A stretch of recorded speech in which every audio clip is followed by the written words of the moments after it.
Start करो। खुशामदीद, good morning, बहुत बहुत स्वागत आप सभी का। प्रोग्राम आप देख रहे हैं सलाम जेके दिल्ली के स्टूडियो से बराह रास्त। 8:36 हुआ चाहते हैं। मैं हूं आपके साथ आसिफ रशीद। हमेशा की तरह 90 मिनट तक हमारा और आपका साथ रहने वाला है। मुख्तलिफ मौज़ूआत हैं, खबरें हैं, तज्जिया करेंगे और कुछ ताज़ा तरीन सूरत हाल पर आपको अपडेट्स देंगे, दिल्ली से वादी कश्मीर तक, जम्मू से लद्दाख खित्ते तक। इसके अलावा दुनिया भर के अंदर ताज़ा तरीन सूरत हाल, कुछ बड़ी खबरें और हज 2022 के हवाले से भी बात करेंगे, क्योंकि आज एक अहम दिन है। आज आगाज़ मनासिक हज का होने जा रहा है और किस तरीके से तैयारियां हैं 2 सालों की तवील मुद्दत के बाद मक्का मुकरमा के अंदर और मदीनतुल मुनव्वरा के अंदर क्या कुछ तैयारियां थी, इस वक्त क्या है, कुछ ताज़ा तस्वीरें आपको बताएंगे, कुछ बड़े ऐलानात मरकजी वजारत की तरफ से जम्मू कश्मीर के ताल्लुक से और कुछ रिपोर्ट्स का खुलासा भी इस प्रोग्राम में आइंदा 90 मिनट में हम करेंगे। मुख्तलिफ मौज़ूआत की तरफ बढ़ने से पहले इस प्रोग्राम का फॉर्मेट रहता है और आगाज़ हम हिस्ट्री ऑफ द डे से करते हैं और आज भी प्रोग्राम की शुरुआत करेंगे हिस्ट्री ऑफ द डे से। और आज चूंकि जुलाई की 7 तारीख है तो शुरुआत इसी से करते हैं। सबसे पहले आपको बताते हैं इतिहास में आज का दिन क्या कुछ कहता है। 7वीं तारीख है, 7वां महीना है, साल है 2022। 1948 में आज़ाद हिंदुस्तान का पहला कसीर मकसदी मंसूबा जिसको हरी झंडी दिखाई गई, साल था 1948। आज़ादी के बाद ये पहला अपनी नवीयत का ये प्रोग्राम था, मंसूबा था। 7 जुलाई को यानी आज के दिन से हरी झंडी दिखाई गई थी। 1981 में टीम इंडिया के साबिक कप्तान, मौजूदा आईपीएल में चेन्नई के कप्तान महेंद्र सिंह धोनी की पैदाइश हुई थी। 41 साल के हो गए हैं और इस वक्त दुनिया भर से क्रिकेटर्स, अहम शख्सियात उन्हें उनके आज के दिन पर मुबारकबादी के पैगामात भी लगातार दे रहे हैं। सुल्तनत उस्मानिया और रूसी सुल्तनत के दरमियान आज के दिन जो कि 7 जुलाई को अंग्रेजी कैलेंडर के मुताबिक आज ही के दिन ये दोनों आमने सामने आई थी और 7 जुलाई अंग्रेजी कैलेंडर के मुताबिक आज की तारीख आती है 1770 में, जब लारगा की जंग दोनों के दरमियान हुई थी।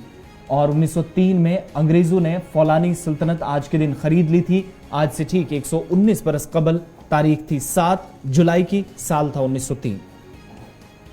1951 में पहली मरतबा रियासत मुत्तहिदा अमेरिका के अंदर, जिसे आप यूनाइटेड स्टेट्स ऑफ अमेरिका भी कहते हैं, जहां पर रंगीन टेलीविजन का इफ्तिताह हुआ। शुरुआत कलर टेलीविजन की 1951 में आज के दिन हुई। 1978 में जजायर सुलेमान ने ममलिकत मुत्तहिदा से आज़ादी का बाकायदा ऐलान किया। 7 जुलाई आज यौम आज़ादी है।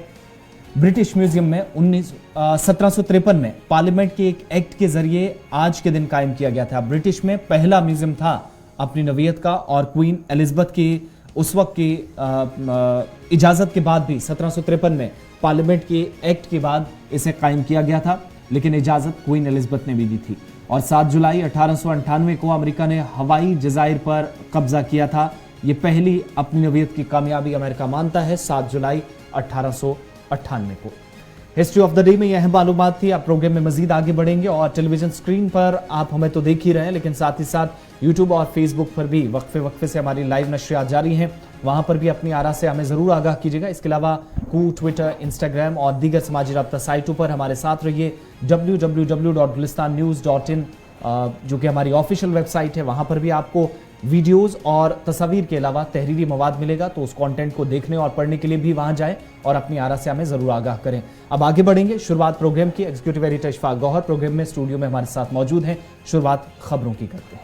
बहुत शुक्रिया आसिफ रशीद। और ख़बरों की शुरुआत करते हैं नौजवानों की दिल की धड़कन के हवाले से, क्योंकि नौजवान की जब वो तालीम को हासिल करता है और उसके बाद एक ही तवक्को रहती है कि वो रोज़गार बरसर रोज़गार हो और हर महीने की डिटेल रिपोर्ट आपके सामने रखते हैं हम कि बेरोज़गारी की शरह कितनी कहाँ पर बढ़ी है। तो इस वक्त की CMI की ताज़ा तरीन रिपोर्ट सामने आई है और CMI की ताज़ा तरीन रिपोर्ट के हवाले से भारत के अंदर, मुल्क के अंदर 7.7% बेरोज़गारी है, जबकि अर्बन एरियाज़ के अंदर 7.4 और रूरल एरियाज़ के अंदर 7.8% है। कुल मिलाकर अगर आप मुल्क के अंदर बेरोज़गारी की शरह देखेंगे तो 7.7% है। लेकिन अब ज़रा यूनियन टेरिटरी जम्मू कश्मीर के ज़ाविये से भी इस खबर को देख लीजिएगा, क्योंकि जम्मू कश्मीर के ज़ाविये में जब आप इसको देखते हैं और CMI की जो ताज़ा तरीन रिपोर्ट आई है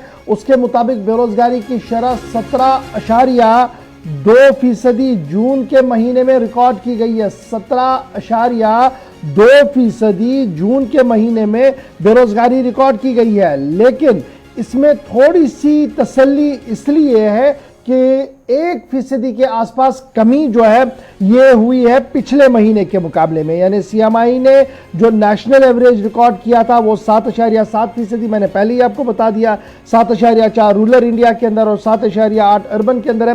तो लेकिन जम्मू कश्मीर के हवाले से जब सीएमआई की ताज़ा तरीन रिपोर्ट को आप देखते हैं तो जून के महीने में हमारे पास जो बेरोजगारी की शरह है दैट इज 17.2%। और जब आप इसको पिछले महीने मई के साथ देखेंगे तो डेट वाज 18.3। तो मई के मुकाबले में जून के महीने में बेरोजगारी की शरह में थोड़ी सी कमी दिखी है, क्योंकि 18.3 पिछले महीने थी और जब हम जून के रिकॉर्ड को खंगालते हैं तो हमारे पास 17.2% इस वक्त रिकॉर्ड की जा रही है मुल्क के अंदर। सबसे ज्यादा बेरोजगारी जो इस वक्त है वो हरियाणा के अंदर है और वहां पर शरही बेरोजगारी जो है वो 30.6% रिकॉर्ड की गई है। उसके बाद राजस्थान इस नंबर पर आता है जहां पर 29.8% बेरोजगारी की शरह है और जम्मू कश्मीर तीसरा राज्य है, तीसरा स्टेट या यूनियन टेरिटरी आप इसको मान लीजिएगा, जहां पर बेरोजगारी की शरह सबसे ज्यादा है। सबसे पहले हरियाणा, दूसरे नंबर पर राजस्थान और तीसरे पायदान पर जम्मू कश्मीर है जहां पर 17.2% सीएमआई की ताजा रिपोर्ट के मुताबिक बेरोजगारी की शरह है। और इस डाटा को जब आप एनालाइज करेंगे तो लगातार ये उम्मीद लगाई जा रही थी कि ये बेरोजगारी की शरह जो है वो कम होगी। ये कैसे कम होगी? एक तो सरकारी नौकरियों का हवाला होता है, दूसरा होता है प्राइवेट सेक्टर का आना। और लगातार जम्मू कश्मीर इंतजामिया के बुलंद बांग दावे ये थे कि 1,00,000 करोड़, 70,000 करोड़ के आसपास या उससे ज्यादा की रकम जो है वो मुख्तस की गई है जी मुख्तलिफ कंपनियों की तरफ से। जो वो रकूमात यहाँ पर खर्च करेंगे उससे रोजगार पैदा होगा, चाहे वो रोजगार मजदूरी की शक्ल में हो, चाहे वो रोजगार मुस्तकिल रोजगार के हवाले से हो, टेक्निकल हो, नॉन टेक्निकल हो, वो जब आएगा तो ये शरह जी कम होगी। लेकिन एक साल का वक्फा गुजरने के साथ साथ और जब हमने एक और महीने को पीछे किया है और जुलाई में हम आगे हैं तो जून में हमारी जो शरह है डेट इज 17.2। लेकिन माहिरीन का मानना है कि इससे पहले वाले महीने को जब आप देखते हैं तो उसके मुकाबले में थोड़ी सी शरह जो है वो कमी है। अब जरा फटाफट से दीगर राज्यों के हाल अहवाल सुनिए। आंध्र प्रदेश 4.4%। अब आबादी का तनासुब भी देखिए और सूरत हाल को भी देख लीजिए। असम 17.2%, बिहार 14.0%, छत्तीसगढ़ 1.2%, दिल्ली के अंदर जो शहरी बेरोजगारी है 10.3, गोवा के अंदर 5.5%, गुजरात 3.0, हरियाणा 30.6, हिमाचल प्रदेश के अंदर 10.3 बेरोजगारी की शरह, 17.2, जम्मू कश्मीर हमने पहले ही बता दिया, झारखंड के अंदर 12.2%, कर्नाटक के अंदर 3.3 और केरल के अंदर 5.3, मध्य प्रदेश के अंदर 0.5, महाराष्ट्र के अंदर 4.8 और उड़ीसा के अंदर 1.2, पौंडीचेरी के अंदर 0.8, राजस्थान 29.8, सिक्किम 12.7, तमिलनाडु 2.1, तेलंगाना 10.0। इसी तरीके से उत्तर प्रदेश सबसे बड़ा राज्य और मुझे लग रहा था यहां पर सबसे ज्यादा बेरोजगारी होनी चाहिए, लेकिन रोजगार मिल रहा है 2.8% बेरोजगार है सीएमआई की रिकॉर्ड के मुताबिक। उत्तराखंड के अंदर 8.7 और बंगाल के अंदर, वेस्ट बंगाल के अंदर 5.2%।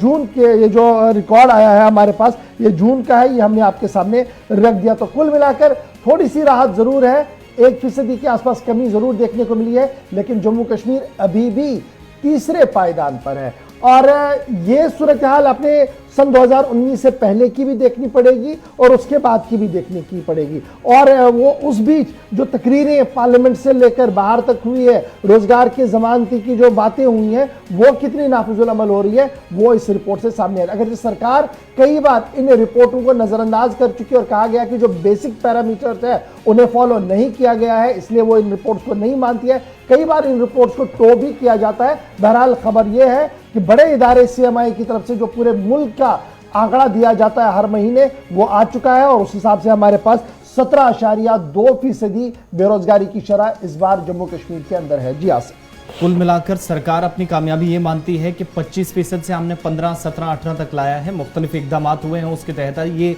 कामयाबी मानी जाती है। लेकिन जब आप एक्सपर्ट्स की राय इसी पर लेते हैं तो पता चलता है कि 2022 आते आते पहले 6 महीनों के दौरान 10 से 11% का जो इजाफा हुआ है वो भी तो सरकार के इकदाम की वजह से हुआ है। अब महीने दर महीने जब आदादोशुमार सामने आते हैं तो सबसे शायद मुश्किल ग्राफ वो जो इंतजामिया के लिए भी था वो 25% का ही था। अब जाकर मार्च फिर अप्रैल के महीने में 15, 17, 18 और पिछले हफ्ते जो हमने पिछले महीने जो आपको रिपोर्ट बताई थी यानी जो मई तक जो आदादोशुमार थे वो जाकर बताते थे कि तकरीबन 18.3, लेकिन अब 17.7 तक जो 17.2 तक पहुंचे हैं, तकरीबन 1% की कमी है।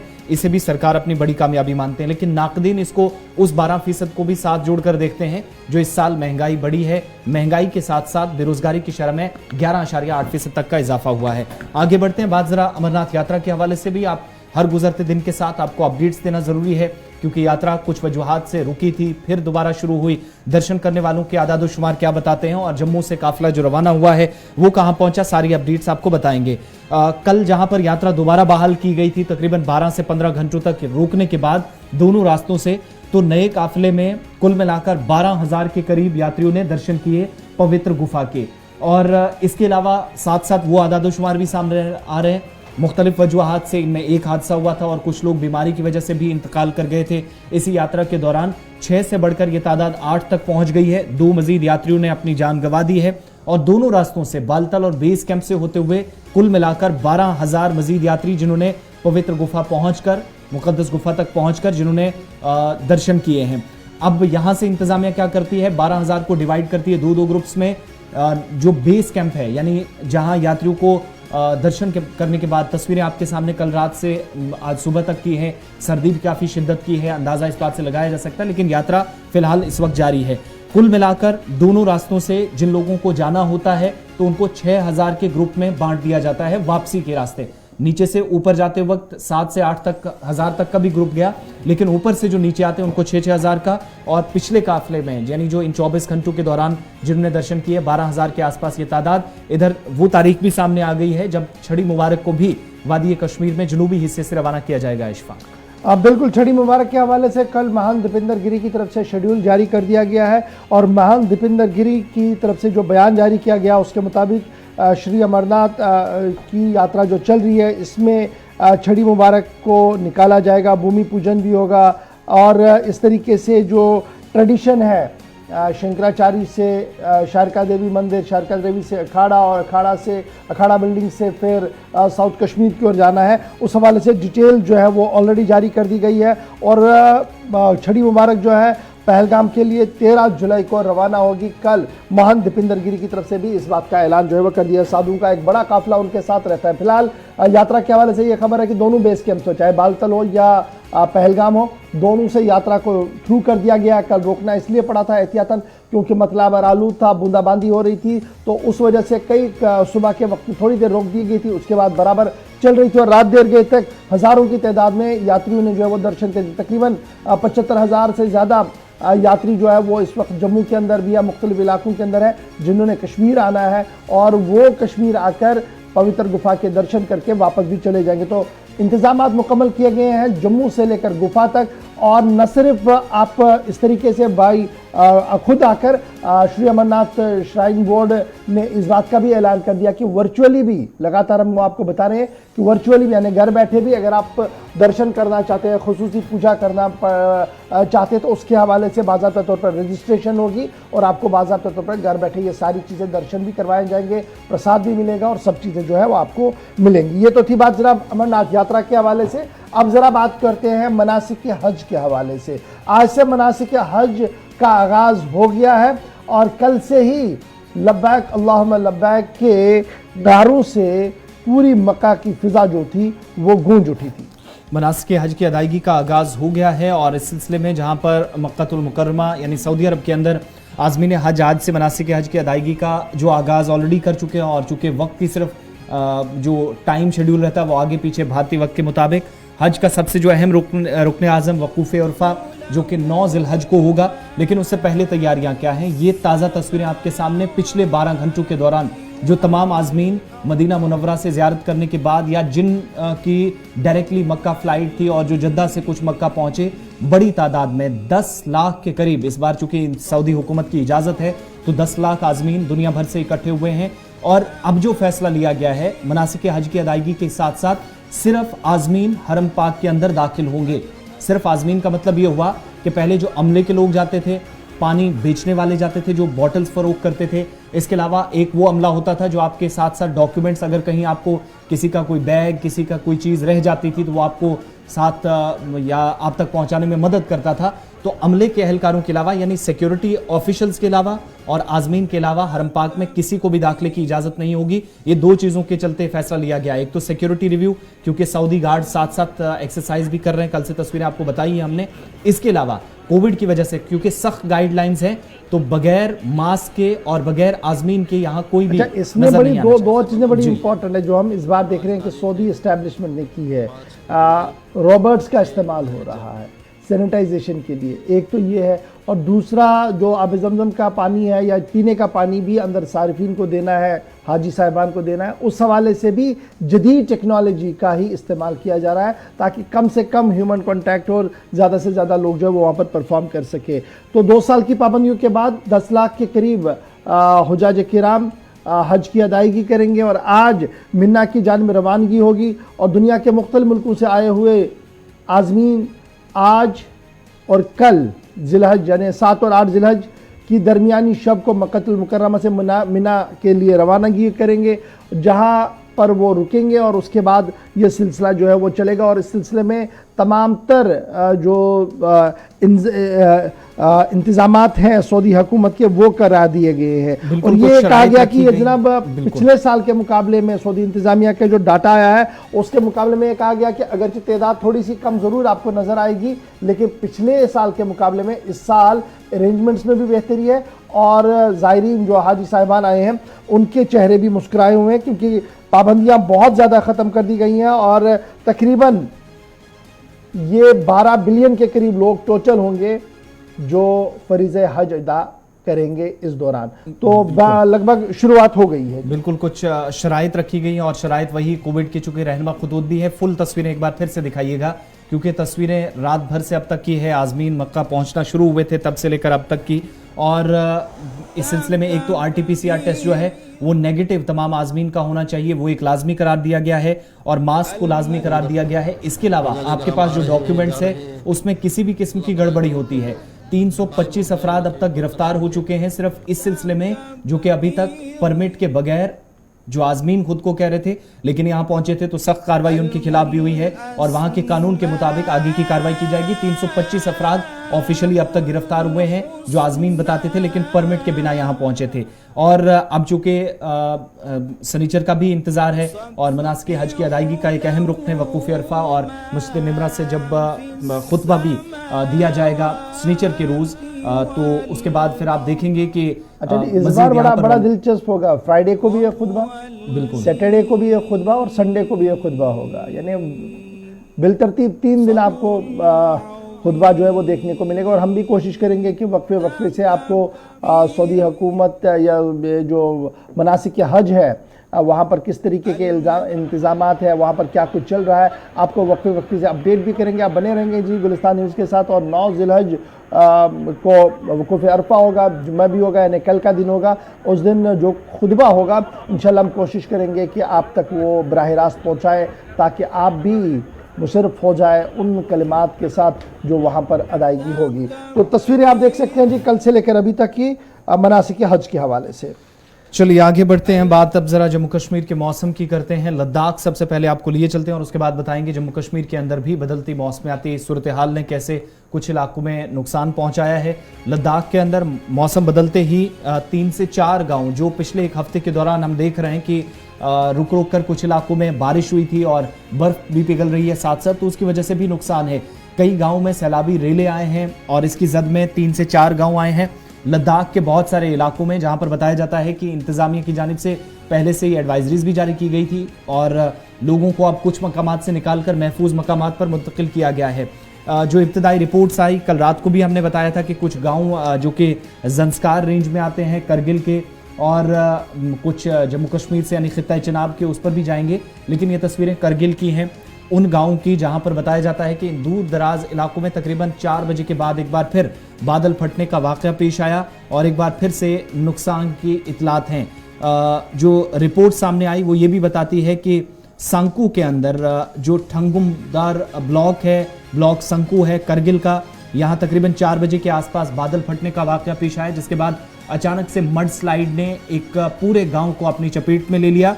लेकिन अच्छी बात है कि उससे पहले ही मकामी आबादी को यहां से महफूज मकामात की जानिब मुंतकिल कर दिया गया था। ये वो पंचायत घर है जिसको नुकसान पहुंचा है, नई इमारत बनी थी, जिसके बाद मकामी लोग भी यहां पर एक बार फिर इंतजामिया पर सवाल उठाते, मनसूबाबंदी पर सवाल उठाते नजर आए।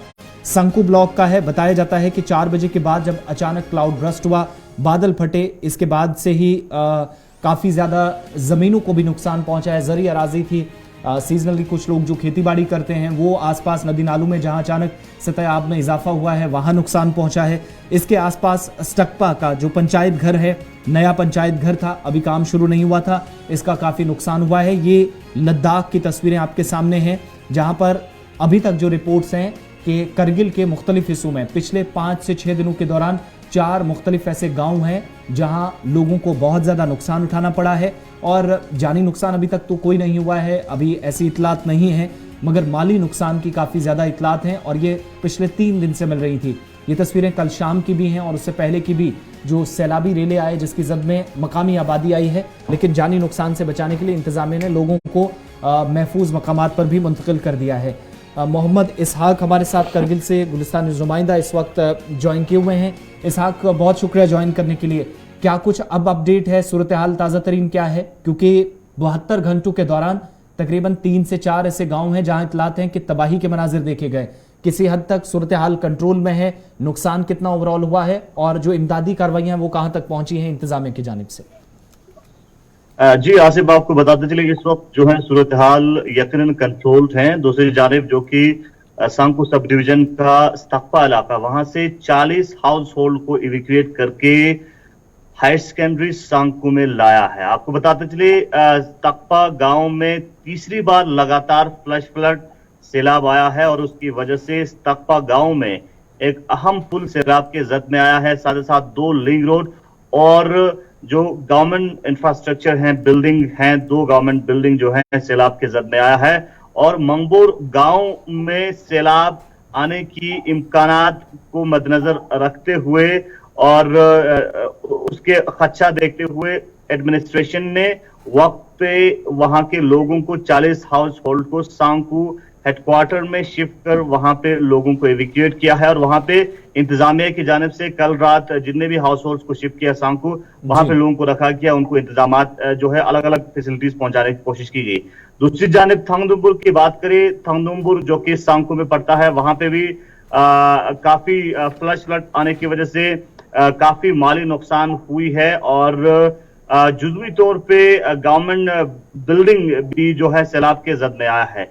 और आपको बताते चले अभी तक करगिल लद्दाख के 4 गांव जो हैं फ्लश फ्लड के जद में आया है, जिनमें सबसे पहले खुंदा बड़गाम जहां पे गवर्नमेंट स्कूल जो है फ्लश फ्लड के जद में आया है, उसके अलावा खेत खलियान और ज्यादातर जो है माली नुकसान देखने को मिला है। अच्छी बात यह है कि जानी नुकसान कहीं भी देखने को नहीं मिला है। ये बड़ा इंपॉर्टेंट है इसहाक, ये बताइएगा, मौसम का मिजाज बेहतर है, इस तरीके की कोई पेशन गोई नहीं थी, तो अचानक से ये जो पानी का बहाव बढ़ा जिसकी वजह से खेतों को भी नुकसान हुआ, साथ साथ कुछ इमलाक को भी नुकसान हुआ, वजह क्या है?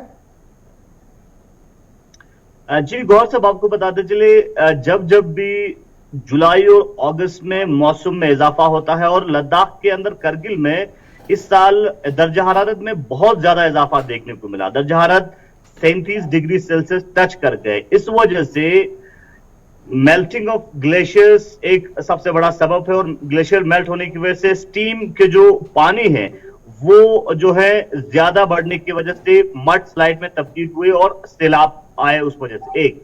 और दूसरी जानिब आपको बता दे, जुलाई और अगस्त में जब जब भी बारिश होती है, क्योंकि पिछले 2 दिनों में हल्की हल्की बारिश हमें देखने को मिला और लाइट टू मॉडरेट बारिश हुई और उस वजह से भी जो है मड स्लाइड का इम्कानात लद्दाख के अंदर देखने को मिलता है। और इस साल एक बार फिर जो है हल्की बारिश आने की वजह से अच्छा, इसकी कोई पेशगी इत्तला आई थी महकमे मौसमी या डिजास्टर मैनेजमेंट या डिस्ट्रिक्ट एडमिनिस्ट्रेशन की तरफ से आप अलर्ट हो जाइए, इस तरीके का हो रहा है या अचानक ही हो गया ये सारा?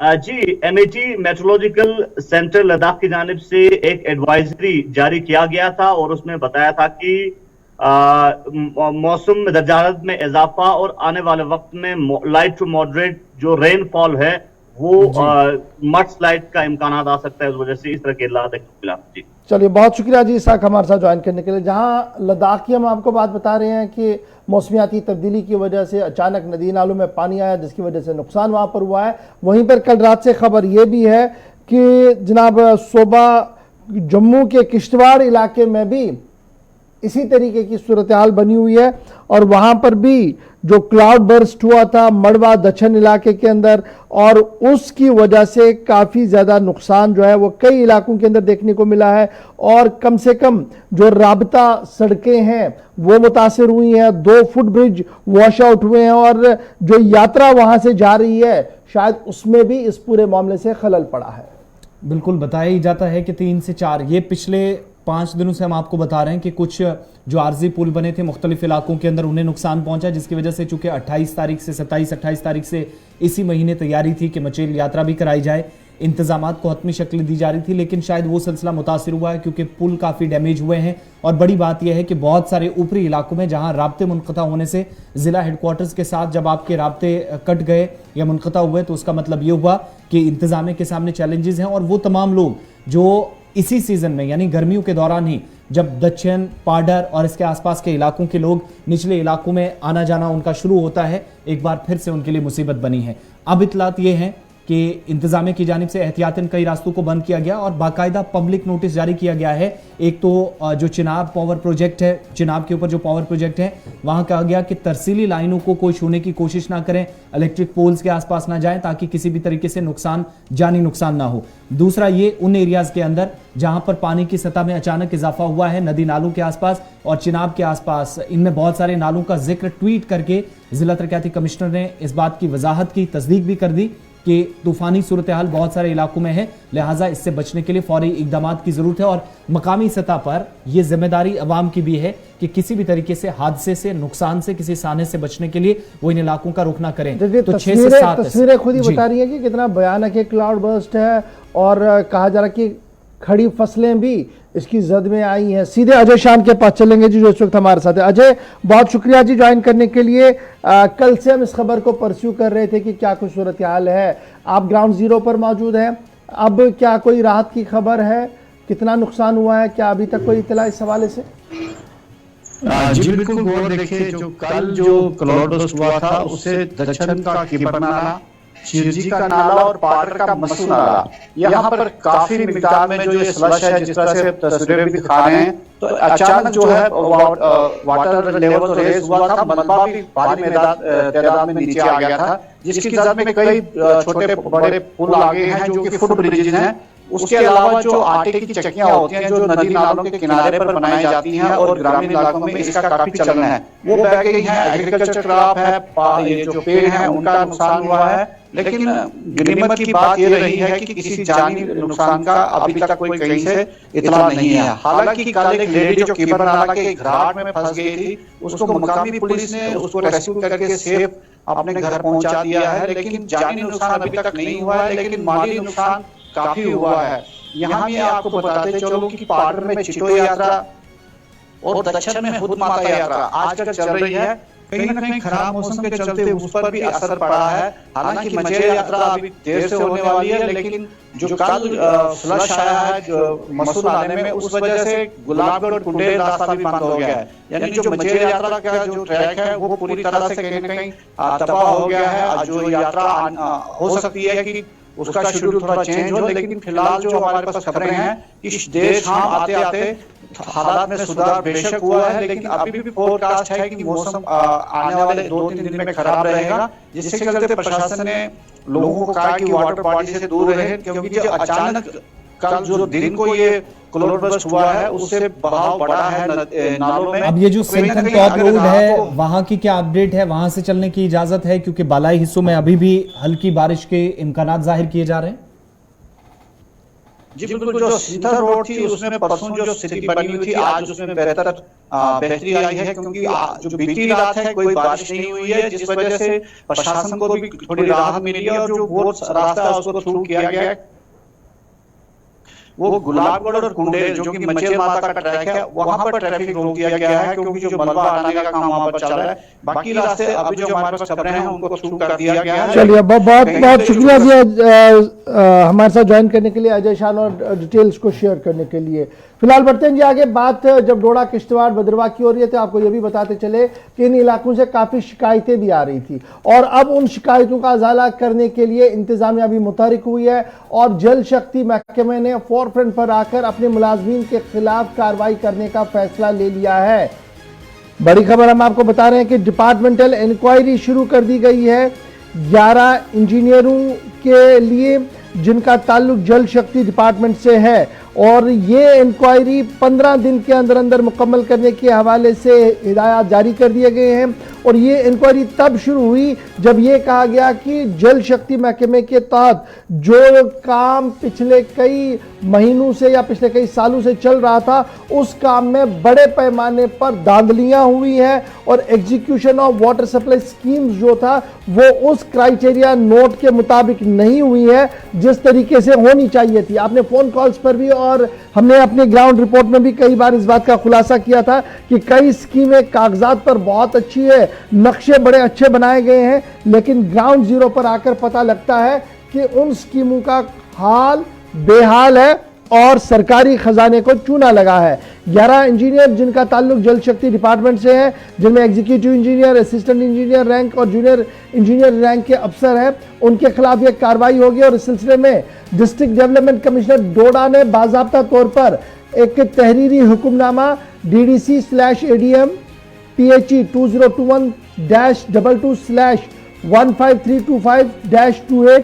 डेटेड 12 मार्च 2022 इसके तहत ही रिक्वेस्ट किया है जल शक्ति डिपार्टमेंट को कि आप इस पूरे मामले में नए सिरे से जी इनिशिएट करें इंक्वायरी और देखें कि क्या कुछ होगा। जिसके बाद चीफ इंजीनियर PHE ने भी बाज़ाब्ता तौर पर फरवरी के महीने में ही ऑर्डर जारी करते हुए एडमिनिस्ट्रेटिव सेक्रेटरी जल शक्ति डिपार्टमेंट को यह कहा था कि काफ़ी शिकायतें आ रही हैं और DDC जो वहाँ पर है उनकी तरफ से भी खत किताबत का सिलसिला है, इसलिए इस पूरे मामले को देखा जाए। और अब ये non functional water supply schemes हो या फंक्शनल वाटर सप्लाई स्कीम्स हो, इस पर बड़े पैमाने पर तहकीकात होनी है और 15 दिन के अंदर अंदर माना जा रहा है कि सरकारी ज़राया जो बता रहे हैं कि वो रिपोर्ट हुकूमत को सौंपी जाएगी, जिसके बाद कई सरकारी अफसरों पर गाज गिर सकती है, क्योंकि ग्राउंड जीरो पर काफ़ी ज़्यादा नेगेटिव रिस्पॉन्स है इन सभी स्कीम्स का। अब आते हैं जी आगे, बात करते हैं एक और अहम खबर की, बात सयाहत की करते हैं,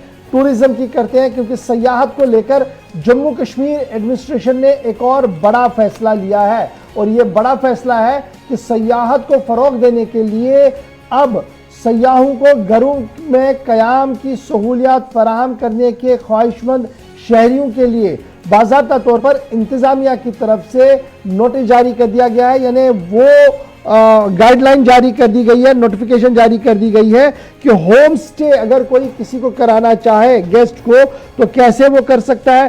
पेइंग गेस्ट हाउस रजिस्ट्रेशन के सिलसिले में सरकार ने नोटिफिकेशन गाइडलाइंस को जारी कर दिया है और इस सिलसिले में जो home stay, paying guest home और इस तरीके से मजीद इन सहूलियात को बढ़ाने के लिए तकरीबन 75 नई टूरिस्ट डेस्टिनेशंस जिन्हें सयाहती नक्शे पर लाने की कोशिशें महकमा सयाहत की तरफ से की जा रही हैं, वहां पर ये सारी चीजें मयसर हो, इस सिलसिले में एक और कदम महकमा सयाहत की तरफ से उठाया गया है। महकमा सयाहत के डायरेक्टर डॉक्टर JN येत्तू साहब इस वक्त हमारे साथ हैं, जो 24/7 लगातार इस कोशिश में है कि किसी न किसी तरीके से सयाहत को मजीद दवाम मिले और जो सयाह यहाँ पर आए वो गुडविल गेस्चर के तौर पर जब वापस जाएं अपनी अपनी रियासतों के अंदर तो वो ब्रांड एम्बेसडर के तौर पर एक प्रमोशन जम्मू कश्मीर की करे। बहुत बहुत शुक्रिया डॉक्टर साहब ज्वाइन करने के लिए और सुबह का वक्त हमारे लिए वक्त करने के लिए।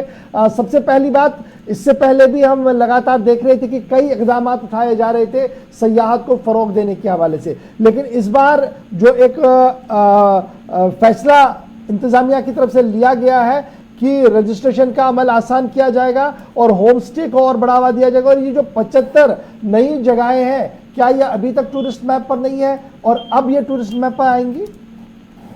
हाँ, देखिए, जैसा कि आप जानते हैं कि ये जो 75 ऑर्बिट नई डेस्टिनेशन हैं, ये पहले भी सयाहती नक्शे पे थे, लेकिन इनमें उतना ज्यादा जो है वो पब्लिसिटी टूरिज्म के हवाले से नहीं मिल रही थी जितना इनका पोटेंशियल है जी। और दूसरा जो अभी हमारी जो प्रोमिनेंट डेस्टिनेशन है, चाहे वो गुलमर्ग हो, पहलगाम हो, सोनमार्ग हो या फॉर डल लेक हो, ये ओवर कंजेस्टेड पिछले 2 साल में जो हमने रश देखा है, बहुत ज्यादा रश वहाँ पड़ जाता है और जो टूरिस्ट यहाँ बार बार आना चाहते हैं उनको एक ही चीज देखने को मिलती थी। इन चीजों को देखते हुए हमने लास्ट टाइम जो गवर्नमेंट की तरफ से जो डायरेक्शन आई थी कि 75 ऑर्बिट डेस्टिनेशन जो है उनको आइडेंटिफाई किया जाए एज पार्ट ऑफ आज़ादी का अमृत महोत्सव। तो इसमें कुछ नई डेस्टिनेशन को हमने आइडेंटिफाई किया, जिसमें 38 डेस्टिनेशन कश्मीर से हैं और 37 जम्मू से हैं। तो ये वो जगह हैं जो कि दूर दराज इलाकों में है और बिल्कुल जिनको हम बोलते हैं वर्जिन, अभी वहाँ ज्यादा जो है इंफ्रास्ट्रक्चर अभी मिनिमम लेवल का है, लेकिन आगे प्लान ये है कि इन जगहों को जहाँ हम प्रमोशन दे रहे हैं, इनको इस तरीके से प्रमोशन दी जाए कि वहाँ पे ज्यादा कंक्रीट जो है इंफ्रास्ट्रक्चर इस तरीके का ना आ जाए जिससे वहाँ के एनवायरनमेंट को कोई नुकसान हो और टूरिस्ट्स को भी एक नया एक्सपीरियंस देखने को मिलेगा। मुझे लगता है कि जो हमारे होम स्टे जो गाइडलाइंस नई आ गई है, होम स्टे की पॉलिसी पहले भी थी, लेकिन उसके चलते रजिस्ट्रेशन में बहुत सारे जो है मुश्किलात होते थे, लेकिन उन मुश्किलात को देखते हुए अभी ईज ऑफ डूइंग बिजनेस की जो पॉलिसी प्रेजेंट यूटी एडमिनिस्ट्रेशन की तरफ से है, उसको देखते हुए इसमें बहुत सारे सिंपल प्रोसीजर्स रखे गए हैं कि रजिस्ट्रेशन कैसे होनी है, क्या फॉर्मेलिटीज करनी है।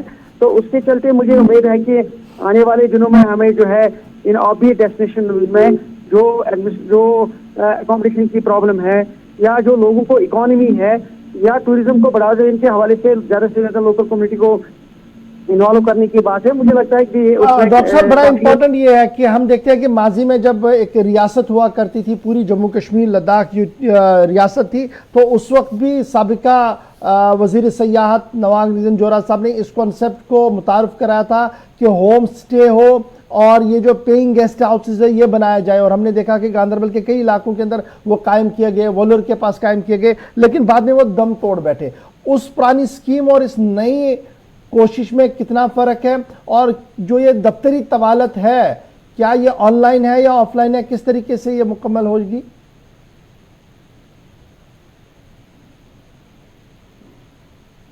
डॉक्टर साहब, क्या अब तक मेरी आवाज आ रही है?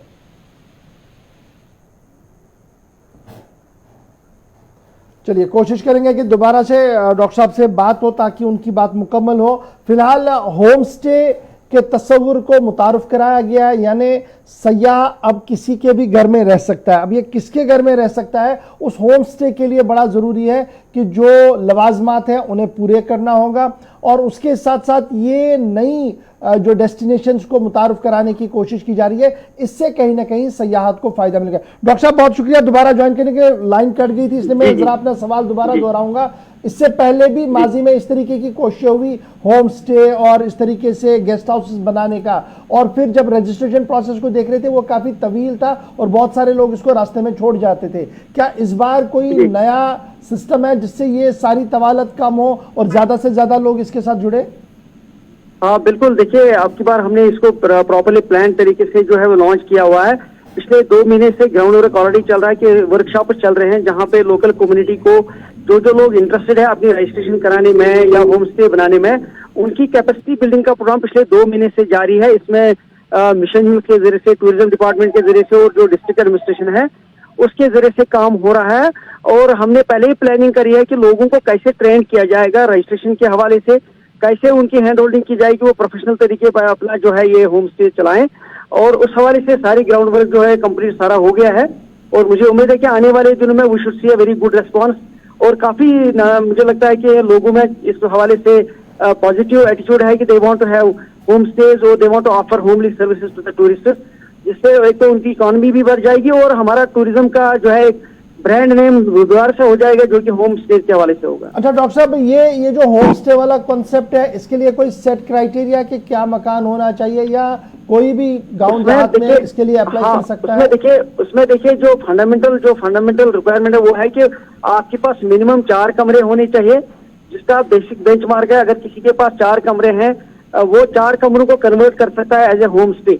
अगर कोई 2 में भी कर सकता है तो 2 भी हो सकता है, लेकिन अगर 4 होगा तो आइडियली 4 से लेकर के आगे जो है बढ़ाया जा सकता है। दूसरा, उसमें बिल्डिंग परमिशन के हवाले से हमारे जो टाउन्स में या सिटीज में जो पहले परेशानी आती थी कि बिल्डिंग परमिशन का होना जरूरी है, उसको थोड़ा सा ईज आउट किया गया है कि ओनरशिप की सर्टिफिकेट जो है deputy commissioner concern revenue authority certify करेगी कि ये बोनाफाइडली कंस्ट्रक्टेड मकान है, इसकी ओनरशिप जो है विदाउट एनी ये जो है वो इशू है, तो उसके चलते फिर उसको जो है परमिशन मिल जाएगी। बाकी जितने लवाजमत है वो बिल्कुल सिंपल है जो रूटीन में होते हैं, और उसके लिए हमने 24x7 एक हेल्पलाइन अपना नंबर कायम किया है टूरिज्म डिपार्टमेंट ने, और ऑनलाइन ही अप्लाई करना है, किसी दफ्तर में नहीं जाना है, किसी ऑफिसर के पास नहीं जाना है, ऑनलाइन अप्लाई करके अपना जो है रजिस्ट्रेशन सर्टिफिकेट लेनी है। अच्छा डॉक्टर साहब, ये रेट्स के बारे में भी क्या सिंप्लीफाई कर दिया गया कि कितनी रेट्स होंगी होम स्टे की और गेस्ट हाउस की? हाँ बिल्कुल, वो रेट जो डिपार्टमेंट की तरफ से नोटिफाई हो जाएंगी, और जो ऑलरेडी इन वोग हैं उनको बिल्कुल स्ट्रिक्टली फॉलो किया जाएगा। इसमें जैसे हमारे हाउस बोट्स में अगर आप देखेंगे, या हमारे जो अभी एग्जिस्टिंग कुछ होम स्टेज हैं, वहाँ पे नॉर्मल रेट्स हैं। This will be a simple arrangement और डिसेंट अरेंजमेंट जो होमली एक सर्विस प्रोवाइड करेगा एक टूरिस्ट को, and that too in areas जहाँ पे अभी जो है हमारा ज्यादा वो टूरिज्म का नहीं रहा है, और वहाँ लोकल कम्युनिटी को इससे इकोनॉमिक पुश भी मिलेगा, और हमारे जो लोकल कल्चर है, हमारा जो लोकल कुजीन है, उसको एक प्लेटफॉर्म भी मिल जाएगा। डॉक्टर साहब, एक आखिरी चीज बड़ी इंपॉर्टेंट है, हम लगातार ये देख रहे थे कि हाई एंड टूरिस्ट माजी में आया करते थे, क्या उस पर कोई तवज्जो इस बार सरकार की कि हाई एंड टूरिस्ट आए, क्योंकि वो इकोनॉमी के लिए एक बैकबोन माना जाता है हमेशा? देखिए, मैं आपको अभी बताता चलूं कि लास्ट पिछले 1-1.5 साल से जो हमारा यहाँ टूरिज्म का अच्छा खासा सीजन रहा, इट वाज अ बूम। अभी तक 13.5 लाख से ज्यादा टूरिस्ट पहले ही 6 महीनों में आ चुके हैं, जो कि कई सालों का रिकॉर्ड तोड़ गया है।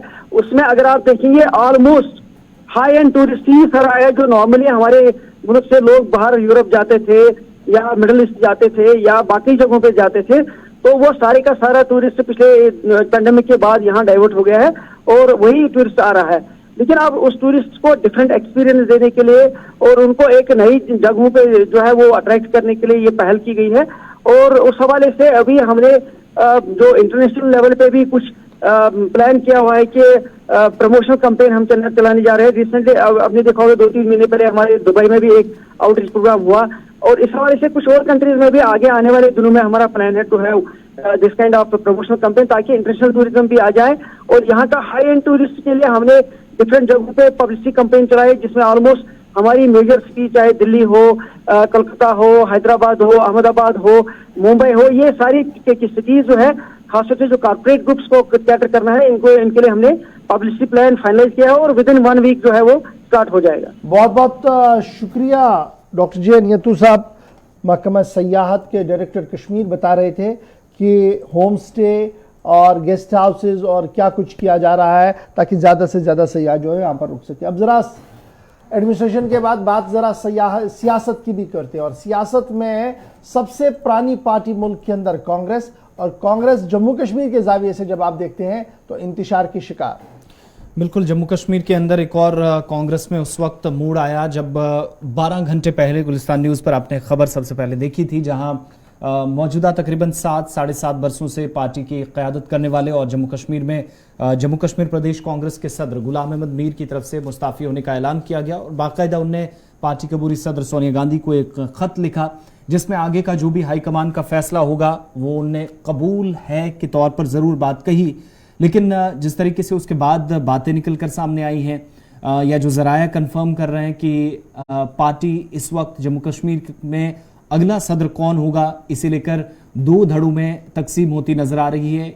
वो तमाम लोग जो साबिक रियासती वज़ीर आला गुलाम नबी आज़ाद के साथ थे और उनकी रैलियों में शामिल होते रहे, और पार्टी के कई नाराज़ लीडरान जो कि उनके साथ उस वक्त नजर आए थे, वो तमाम आज भी इस हक में हैं और चाहते हैं कि गुलाम नबी आज़ाद को ही बागडोर जम्मू कश्मीर की संभालनी चाहिए, और आला क़यादत को ये फैसला लिया जाना चाहिए। जबकि दूसरी तरफ आप जाते हैं तो पार्टी के कई ऐसे सीनियर लीडरान भी हैं जो दूसरे ग्रुप में हैं और ये समझते हैं कि मौजूदा वक्त में वही पार्टी को लीड करना चाहिए जो तजुर्बेकार होगा, पार्टी को बेहतर तरीके से चला सकेगा। और दो तीन नाम जो सामने आते हैं, वकार रसूल का, उस पर काफी ज्यादा कंट्रोवर्सी उठी है और सीधे GME के ग्रुप ने साफ कर दिया कि जनाब ऐसा नहीं हो सकता है, आप ऐसे लोगों के हाथ में एक पार्टी की कमान ना दें जिससे कमजोरी हो। अब 2-3 नाम अभी भी है जिनमें GM सुरूरी, पीरज़ादा मोहम्मद सईद, गुलाम नबी आज़ाद का नाम भी गर्दिश कर रहा है। फॉर्मर फाइनेंस मिनिस्टर तारिक करार साहब का भी नाम जो है वो गर्दिश कर रहा है। लेकिन क्या कुछ होगा ये बड़ा सवाल है। लेकिन साफ साफ ये अब है कि जम्मू कश्मीर प्रदेश कांग्रेस कमेटी जो है वो गुटबंदी का शिकार हो गई है। सीधे चलेंगे श्रीनगर, हिलाल हांजूरी हमारे साथ है। हिलाल, क्या कुछ अपडेट है? और हम लगातार ये देख रहे थे कि लग रहा था कि पार्टी प्रेसिडेंट जो है उनकी टेबल पर नाम चले गए और शायद ऑर्डर जारी होगा, अपहोल्ड कर दिया गया, रोक दिया गया है। क्या ये सिर्फ इसलिए रोक दिया गया कि सबको ऑन बोर्ड लिया जाए, या उन्हें ये पता है कि अगर एक को भी हमने इस वक्त थामा तो पार्टी बिखर जाएगी उसी तरीके से जिस तरीके से मुल्क भर के अंदर बिखरी हुई है? देखिए गौहर, उदयपुर डिक्लेरेशन के बाद जिस तरह से कांग्रेस ने ये डिसीजन लिया है, ऑल इंडिया लेवल पर भी कोई भी अहदेदार जो है 5 साल से ज्यादा वक्त के लिए प्रेसिडेंट या जनरल सेक्रेटरी के ओहदों पर नहीं रह सकता है। तो इसी जमीन में गुलाम अहमद मीर का मुस्तफी होना उसी डिक्लेरेशन का एक हिस्सा हो सकता है। लेकिन जम्मू कश्मीर के अंदर जो कांग्रेस के अंदर गुटबंदी थी वो बरसों से है और ये आज कोई नई बात नहीं। ये प्रोफेसर सोल से लेकर आज तक का ये सिलसिला यहाँ पर चला आया है। और इस जमन में जो नए सदर का इंतखाब है उस पर अगरचे नामों को रेकमेंड किया गया है, 2-4 नाम जिनमें गुलाम नबी आजाद है, वकार रसूल वानी है, GM सुरूरी है, पीरज़ादा मोहम्मद सईद है। इनके नाम अगर तजवीज किए गए हैं, लेकिन कुछ एक नामों पर अभी भी एतराजात जो है वो उठाए जा रहे हैं। कल दिन में भी जब हमने कांग्रेस के कुछ सीनियर लीडरान के साथ बात की और उनसे जानने की कोशिश की है, क्योंकि वकार रसूल का नाम सिर्फ फहरिस्त इसलिए बताया जा रहा था क्योंकि एक गुलाम नबी आजाद ग्रुप के साथ उनकी वापसी है और गुलाम नबी आजाद साहब भी चाहते थे कि वकार रसूल बानी बने। इस तरह की इतलात हमें मिल रहे थे। और इस जमन में जब हमने कल कांग्रेस के दर्जनों लीडरान के साथ भी बात की है और दिन में भी नशरियात चलाई, तो उनमें से कुछ लोगों ने एतराज जताया और हमसे बात करते भी उन्होंने कहा कि अगर वकार रसूल वानी बनते हैं तो वो फिर पार्टी में अपनी एग्जिस्टेंस को लेकर एक बार अब तो बड़ा सवाल ये भी है ना, अभी जो जिस तरीके से कल गुलाम GM मीर साहब के ग्रुप ने रेजोल्यूशन पास करते हुए वकार रसूल वानी के नाम पर एतराज जारी करते हुए सीधे सोनिया गांधी को ये बता दिया, लेकिन खबर ये भी है कि आज़ाद वाला ग्रुप भी उतना मजबूत नहीं है। जो साबिक MLAs कल तक उनके साथ नजर आ रहे थे वो भी अब बाहर आते हुए नजर आ रहे हैं, क्योंकि वो जो मुल्क की हालात देख रहे हैं उसको लेकर। हाँ देखिए, गुलाम नबी आजाद ग्रुप एक अलग चीज है और गुलाम नबी आजाद की शख्सियत एक अलग चीज है। और मैं समझता हूँ कि जिन लोगों के साथ भी कांग्रेस के अंदर जिन लोगों के साथ भी हमारी बातचीत हुई है तो ग्रुप पर उनका एतराज है, लेकिन गुलाम नबी आजाद का खुद जब नाम आता है तो उस पर वो ज्यादा एतराज जता नहीं पाते हैं। तो इस तरह से अगर गुलाम नबी आजाद का नाम आगे तजवीज जाता है और मरकज की जानिब से, मरकजी कांग्रेस की जानिब से अगर उस पर मोहर लगती है तो फिर जम्मू कश्मीर के अंदर मैं नहीं समझता हूं कि ज्यादा आवाजें गुलाम नबी आजाद की जात के साथ उठ सकते हैं, क्योंकि गुलाम नबी आजाद का कांग्रेस के अंदर कंट्रीब्यूशन है, जम्मू कश्मीर के अंदर एक नाम है, उनका जो टेन्योर रहा है यहाँ सरकार में भी और उससे भी कांग्रेस के अंदर भी लोग जानते हैं और मानते हैं। तो इस वजह से गुलाम नबी आजाद की शख्सियत को लेकर इतना एतराज नहीं हो सकता। हाँ, इतना जरूर है कि अगर GM सुरूरी का नाम आता है, अगर वकार रसूल वानी का नाम आता है तो उस पर कांग्रेस के अंदर ही लोग खुलकर बोलते हैं। यहाँ तक कि गुलाम नबी आजाद ग्रुप के जो लोग हैं वो भी उस पर खुलकर बोलने लगे हैं और उनका मानना है कि फिर वो कांग्रेस के अंदर अपनी एग्जिस्टेंस को बहुत महदूद समझते हैं। बहुत शुक्रिया जी हमारे साथ फिलहाल ज्वाइन करने के लिए। बड़ा इंपॉर्टेंट ये है, जरा तर्जुमान कांग्रेस क्या कुछ कह रहे हैं वो भी जरा सुन लीजिएगा फटाफट से, उसके बाद जरा हम बताते हैं आपको कि लेफ्टिनेंट गवर्नर साहब ने बैक टू बैक क्या बड़े डिसीजन लिए। लेकिन तर्जुमान कांग्रेस क्या कुछ कह रहे हैं। कुछ लीडर किसी लीडर को पसंद करते हैं, कोई कार्यकर्ता किसी को पसंद करते हैं और इसलिए पार्टी प्रेसिडेंट सोनिया गांधी, राहुल गांधी को सब मानते हैं। आपने देखा कि अभी ED और इसके मामले थे, तो तमाम नेतृत्व जो था वो सड़कों पे था और इसलिए जो फैसला उन पे छोड़ते हैं उनको हम पार्टी के अंदरूनी मामलात मानते हैं। और ज़रूर उन्होंने अपनी आवाज़ उठाई, अपनी बात की और आज़ाद साहब एक अदाबर नेता हैं, उन्होंने रोल प्ले किया है, उनका भी एक रोल बनता है कि जम्मू कश्मीर में अगर चुनाव जब भी होगा, अभी तो पता कोई नहीं क्योंकि ये हवा में बातें करते हैं, कोई निश्चित समय और सीमा नहीं देते, लेकिन आज़ाद साहब का भी एक रोल है, हर कार्यकर्ता हर लीडर का रोल है, तो वो हमें विश्वास है कि वो रोल निभाएंगे। और बाकी जो अंतिम कोई भी फैसला है, कोई भी मांग है, उस पर फैसला Congress high command, Congress central leadership आपस में चर्चा करके कांग्रेस हाईकमान पे छोड़ देती है, और वो जो निर्णय करेंगे वो हम सबको मंजूर हो। कोई नाम, कई नाम चर्चा में है, कई चर्चा में है ही नहीं, और हो सकता है कि जो चर्चा। जी अब बढ़ते हैं आगे, जरा बात लेफ्टिनेंट गवर्नर साहब की भी करते हैं, क्योंकि लेफ्टिनेंट गवर्नर साहब ने बैक टू बैक कई अहम और बड़े फैसले लिए हैं, जिन फैसलों के तहत अब शोबे सेहत के अंदर मजीद बेहतरी के आसार दूर दराज इलाकों के अंदर दिख सकते हैं। लेफ्टिनेंट गवर्नर ने कल एडमिनिस्ट्रेटिव काउंसिल का इजलास तलब किया था, और उस एडमिनिस्ट्रेटिव काउंसिल इजलास के अंदर साबिक फौजियों के अहल खाना या फौज के अंदर खिदमत देने वाले अफराद की शहादत के बाद उनके अहल खाना को माकूल मुनासिब मुआवजा मिले, इस सिलसिले में भी कई अहम बड़े फैसले लिए हैं। और जो ex gratia relief defence force personnels को दिया जाता था, उसमें इजाफा करने का कल ऐलान कर दिया गया है। और ये शहादत चाहे जम्मू कश्मीर के अंदर हो या जम्मू कश्मीर के बाहर हो, उन्हें यह माकूल और मुनासिब पैसा दिया जाएगा। एडमिनिस्ट्रेटिव काउंसिल ने कल एक्सग्रेशिया रिलीफ जो स्टेट की तरफ से दिया जा रहा था 5 लाख रुपया, उसे 25 लाख करने का ऐलान कर दिया है, और साफ कर दिया है कि डिफेंस पर्सन्स जिनका ताल्लुक जम्मू कश्मीर से हो, जम्मू कश्मीर के अंदर या जम्मू कश्मीर की हदूद के बाहर मुल्क की सरहदों की हिफाजत करते हुए मारे जाएं, शहीद हो, तो उन्हें 25 लाख रुपया जम्मू कश्मीर एडमिनिस्ट्रेशन की तरफ से दिया जाएगा।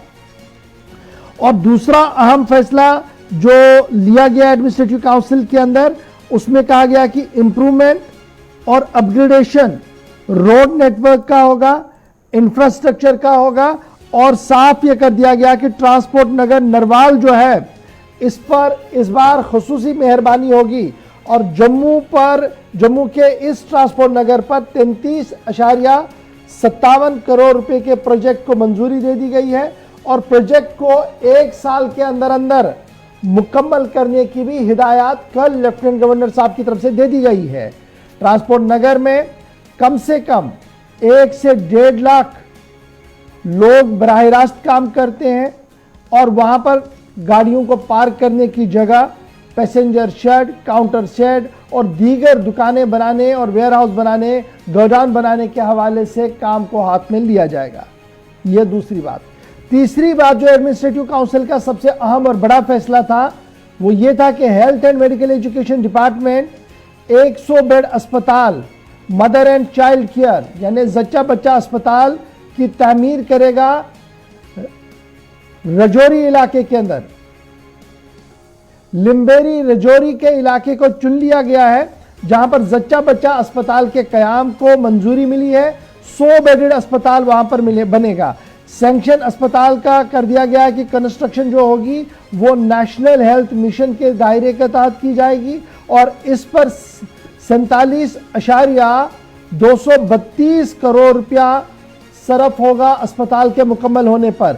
और इसकी कंप्लीट करने की मुद्दत जो है सन 2024-25 यानी 22 चल रहा है, 23 का पूरा साल, 24 का पूरा साल और 25 तक इसको मुकम्मल, यानी आने वाले 3 सालों के अंदर अंदर इसको मुकम्मल करने की हिदायत भी दे दी गई है, और जो लाइन खींची गई है। 100 बेडेड जच्चा बच्चा अस्पताल इक्विप्ड होगा जी, फुली फैसिलिटीज वहां पर होंगी, इमरजेंसी वार्ड होंगे, ओपीडी होगा, आईपीडी होगा, ऑपरेशन थिएटर होगा, और एमसीएच की तमाम सर्विसें वहां पर रखी जाएंगी, ताकि इस दूरदराज इलाके के अंदर भी बच्चे को माकूल मुनासिब इलाज मिल सके। इसके अलावा एडमिनिस्ट्रेटिव काउंसिल ने अपग्रेडेशन ऑफ 30 बेडेड अस्पताल, 30 बेडेड कम्युनिटी हेल्थ सेंटर जो बिलावर कठुआ के अंदर था, इसको 30 से बढ़ाकर 100 करने का सीधे फैसला कर दिया, और सब डिस्ट्रिक्ट अस्पताल के लिए इसकी रिकमेंडेशंस आई थी जिसको मंजूर कर दिया गया। 28.18 करोड़ रुपया इस प्रोजेक्ट पर भी खर्च होगा, और सन 2023-24 तक इस प्रोजेक्ट को मुकम्मल करने की भी डेडलाइन मुकर्रर कर दी गई है। तो इस तरीके से अहम फैसले जम्मू के पॉइंट ऑफ व्यू से भी लिए गए हैं और कश्मीर सेंट्रिक कोई क्या भी फैसला जो है वो हमने देख लिया। तो ये एक फैसला था जी एडमिनिस्ट्रेटिव काउंसिल का। एक और फैसला लिया नितिन गडकरी जी ने। बिल्कुल, आगे बढ़ते हैं बात जरा नितिन गडकरी के हवाले से भी, क्योंकि जम्मू कश्मीर में जब सड़कों की हालत बेहतर करने के लिए या बुनियादी ढांचे को मजबूत बनाने के लिए ये फैसलों की बात हो रही है, तो पिछले 1 महीनों के दौरान ये दूसरा फैसला है। हमने शुमाली कश्मीर के ताल्लुक से जो फैसला लिया गया था उड़ी और श्रीनगर हाईवे को लेकर, बाईपासेस या फिर फ्लाईओवर्स, वो सारी चीजें, लेकिन अपग्रेडेशन का काम जो इस वक्त चल रहा है अखनूर हाईवे का, जो कि अखनूर से 28 किलोमीटर तकरीबन जम्मू तक पहुंचती है और जम्मू पुंछ हाईवे का भी एक बड़ा हिस्सा कवर करती है, उसको वो जो स्ट्रेच है वहां पर अपग्रेडेशन का काम और अपग्रेडेशन करके इसको 4 लेन बनाने की जो तैयारी थी, बल्कि काम भी इस वक्त चल रहा है, तो उस पर इंतजामिया की तरफ से, बल्कि मरकजी सरकार की तरफ से, और नितिन गडकरी ने खुद ट्वीट करके ये जानकारी दी कि 31 किलोमीटर ये जो 28 से 30 किलोमीटर के बीच है अखनूर हाईवे, इस पर सरकार की जानिब से 1337 करोड़ रुपए मंजूर कर दिए गए हैं। जो पैसा अब अपग्रेडेशन पर खर्च होगा। रुकावट अब तक ये आ रही थी कि जिन लोगों को जमीन का मुआवजा दिया जाना था, यानी चौड़ाई भी काफी ज्यादा करनी थी, 4 लेन बनानी है, तो जाहिर सी बात है आसपास खेत खलियानों को भी नुकसान पहुंचना था, तो वो मुआवजा, उसके अलावा ड्रेनेज के लिए जो जमीन दरकार थी वो मुआवजा, जिन लोगों से ये जमीन कहकर ली गई थी कि उन्हें नौकरी दी जाएगी, जिनके पास कम जमीन थी उनका कैसे मुआवजा दिया जाएगा, तो वो सारी चीजें इसी 1337 करोड़ में सरकार कवर करने जा रही है। 1337.51 करोड़ रुपए कुल जो खर्च होंगे जम्मू अखनूर सेक्शन जो है नेशनल हाईवे का 144 का, उसको मुकम्मल करने के लिए। इसके अलावा एक और ट्वीट में उनकी तरफ से ये भी कहा गया कि जो मेन है, यानी जो एक जिसे तवी ब्रिज आप कहते हैं या तवी चौक, चौथे तवी ब्रिज के साथ जुड़ने वाली जो हाईवे है, ये अखनूर को इस हिस्से के साथ जोड़ती है, तो 1337 करोड़ रुपए खर्च करने के साथ साथ एक तो इसे हाईवे का दर्जा आसानी से मिलेगा, दूसरा जो जम्मू श्रीनगर कौमी शाहरा का जो पैच है जम्मू से कश्मीर जाते हुए, नगरोटा से आपको दाएं तरफ से घूमकर कम जाने की जरूरत पड़ेगी। जब यह हाईवे कंप्लीट हो जाएगा तो आपको बाईपास एक आसानी से रास्ता मिलेगा, जिसके लिए सरकार ने और काम शुरू कर दिया है। अब जाकर यह काम हनुमान चौक में जो खत्म होता है, चौथे तवी ब्रिज से शुरू होता है, 31 किलोमीटर इसका भी ये फासला बनता है। और नितिन गडकरी की तरफ से इस पर भी ट्वीट करके कहा गया कि सरकार इसी रकम के अंदर इस मंसूबे पर भी काम पाए तकमील तक पहुंचाएगी। और साथ ही जब गडकरी की तरफ से अनाउंसमेंट की गई तो जम्मू कश्मीर के लेफ्टिनेंट गवर्नर मनोज सिन्हा की तरफ से यह के बाद दीगर ट्वीट किए गए और मरकजी वजीर कौमी शाहराहों के हाईवेज के नितिन गडकरी, उनका इजहार तशक्कुर किया। और नेशनल हाईवे 144 में जो इम्प्रूवमेंट और जो पैच वर्क अपग्रेडेशन का काम, अखनूर हाईवे, इन तमाम चीज़ों के लिए शुक्रिया अदा किया मरकजी वजारत का। चलिए जनाब, यहाँ पर वक्त हो गया जी एक छोटे से ब्रेक का। ब्रेक के उस पार आएंगे तो फोन लाइन भी खुलेंगी, यानी तीसरे पड़ाव तक हम आ चुके हैं क्योंकि 9:35 का वक्त हो रहा है। छोटा सा ब्रेक होगा, ब्रेक के उस पार खबर भी होगी, तज्जिया थोड़ा सा भी होगा और आपकी फ़ोन कॉल्स को भी लेने की कोशिश करेंगे। छोटे से ब्रेक के फौरन बाद।